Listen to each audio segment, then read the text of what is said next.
ഭായ് ധൈര്യമായിട്ട് നോക്കൂ. നമ്മുടെ സിഗ്നൽ ആമയുണ്ടാ ആമ. ഹായ് ചാരു. ഞാൻ പറഞ്ഞല്ലേ എനിക്ക് തന്നെ കാണണമെന്ന് തോന്നിയ ആ നിമിഷം ഞാൻ വരുന്നു. എന്ത് തരത്തിൽ നീ വീട്ടിലേക്ക് ലൈറ്റ് അടിച്ചേ? താനിപ്പോ ഇറങ്ങി വന്നില്ലായിരുന്നുണ്ടല്ലോ, ഞാൻ അകത്തേക്ക് കയറി വന്നേനെ.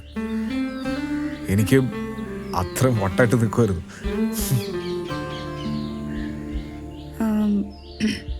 ഇനി ഞാൻ പൊക്കോട്ടെ? ഏ ഒരു 2 മിനിറ്റ്. എനിക്ക് എന്താ പറയണ്ടെന്നറിയില്ല. പറച്ചോനെ ആമ എങ്ങനെയൊക്കെ അറിയണത്? അയ്യോ പപ്പ, എന്താ ഞാനേ പോട്ടെ. ഇത്ര പെട്ടെന്നു പോണം.